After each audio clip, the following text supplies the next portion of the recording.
নমস্কার, আশা করি সকলে ভালো আছেন। সুনন্দিতার রান্নাঘরে সকলকে স্বাগত। আজ ডিম ছাড়া আম দিয়ে তৈরি ম্যাঙ্গো কেকের রেসিপি আপনাদের সঙ্গে শেয়ার করব। এখন বাজারে মিষ্টি আম পাওয়া যাচ্ছে, তাই যে কোনো মিষ্টি আম দিয়েই এই কেকটা তৈরি করা যায়। এটা দেখতে যেমন সুন্দর হয়, খেতেও কিন্তু অত্যন্ত সুস্বাদু হয়। আমার আজকের এই ম্যাঙ্গো কেকের রেসিপি সম্পূর্ণ দেখার অনুরোধ জানিয়ে শুরু করছি। ম্যাঙ্গো কেক বানাতে আমি এই দুটো আম্রপালি আম নিয়েছি, তবে আপনারা অন্য আম দিয়েও করতে পারেন।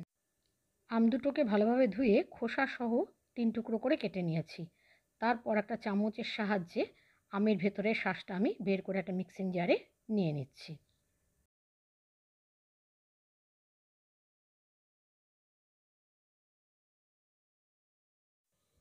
আটির গা থেকেও কিন্তু আমি চামচ দিয়ে চেঁচে আমের শাঁসটাকে নিয়ে নিয়েছি। দুটো আমের পাল্প আমার নেওয়া হয়ে গেছে মিক্সিং জারে। এবার এটাকে আমি পেস্ট করে নিয়েছি। কেকটা তৈরি করার জন্য আমি কিছু টুটি ফুটি নিয়েছি, কমলা, সবুজ, হলুদ, লাল রঙের। তার মধ্যে কিছুটা টুটি ফুটির মধ্যে অল্প ময়দা গুঁড়ো ছড়িয়ে দিয়েছি, ওটা কেকের মিশ্রণে ব্যবহার করব। আর কিছুটা রেখেছি ওপরে সাজাবার জন্য, তবে এটা অপশনাল, আপনারা টুটি ফুটিটা ব্যবহার নাও করতে পারেন। এবার একটা কেক টিন আমি রেডি করে রাখছি, তার মধ্যে আমি অল্প সাদা তেল দিয়ে দিলাম। এবার তেলটা আমি পাত্রের মধ্যে ভালোভাবে ছড়িয়ে নিয়েছি। তারপর অল্প ময়দা গুঁড়ো দিয়ে ময়দা গুঁড়োটাও পাত্রের চারদিকে ছড়িয়ে নিলাম। তবে আপনাদের কাছে বাটার পেপার থাকলে আপনারা সেটাও ব্যবহার করতে পারেন। কেকটা আমি ময়দা দিয়ে করব, তাই একটা পাত্রের উপরে একটা ছাঁকনি বসিয়ে দিলাম। তার মধ্যে আমি 1 কাপ আর 1/3 কাপ ময়দা নিলাম। এবার ময়দাটাকে আমি একটু চেলে নিচ্ছি।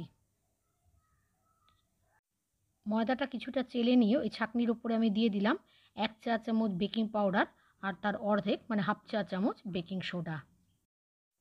এবার এই ময়দা, বেকিং পাউডার, বেকিং সোডা ভালোভাবে চেলে নিয়েছি।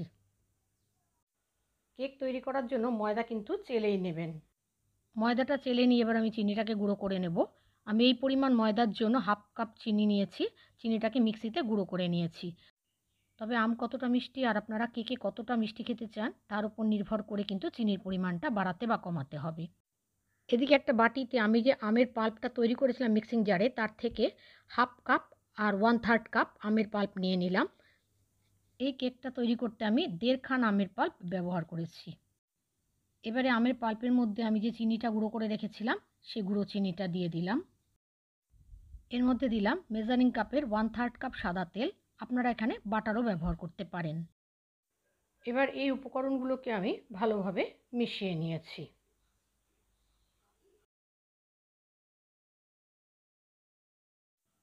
ভালোভাবে মেশানো হয়ে গেলে পরে যে ময়দাটা আমি বেকিং পাউডার, বেকিং সোডা দিয়ে চেলে রেখেছিলাম সেই ময়দাটা এখানে দিয়ে দিলাম।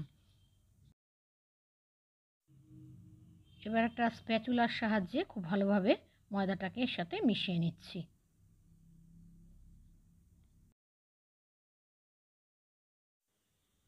এই মিশ্রণটা একটু শুকনো হয়ে গেছে, সেজন্য এখানে আমাকে দুধ ব্যবহার করতে হবে। আমি 1/3 কাপ দুধ নিয়েছি, তার থেকে অল্প একটু দিয়েছি, দিয়ে এটাকে মিশিয়ে নিচ্ছি। কেকের রঙটাকে সুন্দর করার জন্য এখানে আমি একটু কেশরী গুঁড়ো রং ব্যবহার করছি। আপনারা লিকুইড রঙও ব্যবহার করতে পারেন, তবে এটা অপশনাল, আপনারা ইচ্ছা না হলে নাও দিতে পারেন। তবে অল্প একটু দিলে খুব একটা ক্ষতি হয় না। দেখুন আমি খুব কম পরিমাণে দিয়েছি। এবার এটাকে আবার স্প্যাচুলার সাহায্যে মিশিয়ে নিচ্ছি। ব্যাটারটা তৈরি করতে বাকি দুধটুকু আমি দিয়ে দিলাম। তাহলে আমার এই কেকের ব্যাটারটা তৈরি করতে মেজারিং কাপের 1/3 কাপ দুধ লেগেছে। দুধটা কিন্তু নর্মাল টেম্পারেচারে রাখা দুধ হতে হবে, ফ্রিজের ঠান্ডা দুধ বা গরম দুধ দিলে চলবে না। এবারে আমি যে টুটি ফুটিগুলো ময়দার গুঁড়ো মিশিয়ে রেখেছিলাম সেগুলো ব্যাটারের মধ্যে দিয়ে দিলাম। এবার স্প্যাচুলা দিয়ে এগুলোকেও ভালোভাবে নাড়াচাড়া করে কেকের ব্যাটারের সাথে আমি মিশিয়ে নিয়েছি। ব্যাটারটাকে কিন্তু খুব ভালোভাবে ফেটাতে হবে। কেকের ব্যাটার যত ভালোভাবে ফেটানো হবে কেকও কিন্তু তত সুন্দরভাবে ফুলে উঠবে। কেকের ব্যাটারটা আমার ফেটানো হয়ে গেছে। এবার যে কেক টিনটা আমি তৈরি করে রেখেছিলাম তার মধ্যে আমি এই ব্যাটারটা ঢেলে দিলাম।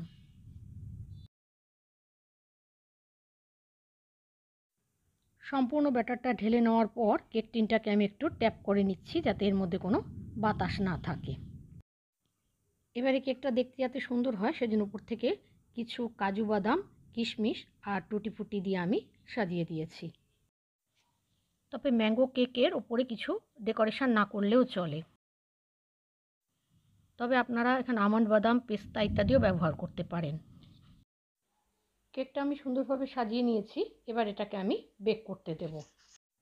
এদিকে কেকটাকে বেক করার জন্য আমি 5 মিনিট আগে গ্যাসে একটা কড়াই বসিয়ে তার মধ্যে একটা স্ট্যান্ড রেখে কড়াইটা ঢাকা দিয়ে লো ফ্লেমে আমি প্রিহিট করে নিয়েছি।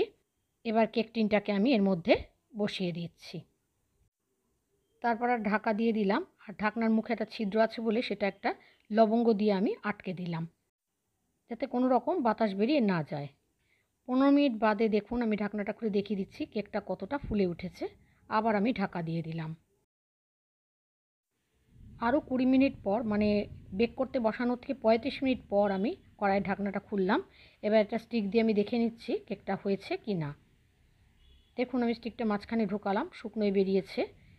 এবার আমি চারপাশেও একটু ঘুরিয়ে দেখিয়ে দিচ্ছি যে কেকটা কীরকম বেক হয়েছে। যদি দেখেন কাঠিটা এখনও কেকের অংশ লেগে আছে, সেক্ষেত্রে আবারও ঢাকা দিয়ে আরও 5 থেকে 10 মিনিট বেক করে নিতে হবে। এবার গ্যাসের আঁচ বন্ধ করে দিলাম। তারপর কেকের পাত্রটাকে আমি অন্য একটা পাত্রে তুলে নিলাম। তারপর এটাকে আমি কিছুক্ষণ ঠান্ডা করে নিয়েছি। গরম অবস্থায় কেক কখনো ডিমোল্ড করবেন না, একটু ঠান্ডা হলে পরে ডিমোল্ড করবেন। কেকটা একটু ঠান্ডা হলে পরে ছুরি দিয়ে কেকটা চারদিকটা একটু আমি আলগা করে নিলাম। তারপর উপরে একটা প্লেট দিয়ে এটাকে উল্টে নিলাম। তারপর একটু ট্যাপ করলেই দেখুন পাত্রটা উঠে এসেছে। কি সুন্দর দেখুন কেকটা তৈরি হয়েছে। কেকটাকে আমি আবার সোজা করে নিলাম। দেখুন কেকটা দেখতে কত সুন্দর হয়েছে, খেতেও কিন্তু অসাধারণ হয়েছে। দেখুন কত সফট হয়েছে। এবার আমি একটা টুকরো কেটে আপনাদের দেখিয়ে দিচ্ছি যে কীরকম হয়েছে এটা। আপনারাও কিন্তু এইভাবে বানিয়ে নিতে পারেন ম্যাঙ্গো কেক। খেতে কিন্তু খুবই ভালো হয়। আমার আজকের ম্যাঙ্গো কেকের রেসিপি আপনাদের কেমন লেগেছে জানাবেন। যদি ভালো লাগে তাহলে লাইক, শেয়ার, কমেন্ট করার অনুরোধ রইল। যদি আপনারা ফেসবুক থেকে দেখেন তাহলে আমার পেজটা ফলো করার, আর যদি ইউটিউব থেকে দেখেন তাহলে আমার চ্যানেলটা সাবস্ক্রাইব করে পাশের বেল বাটনটা ক্লিক করে দেওয়ার অনুরোধ রইল, যাতে আমি নতুন রেসিপি আপলোড করলে আপনাদের কাছে নোটিফিকেশান পৌঁছে যায়। দেখুন কেকটা কত সফট হয়েছে। আজ তাহলে এখানে শেষ করছি। আবার আসবো নতুন রেসিপি নিয়ে। ততক্ষণের জন্য সকলে ভালো থাকবেন, সুস্থ থাকবেন। ধন্যবাদ।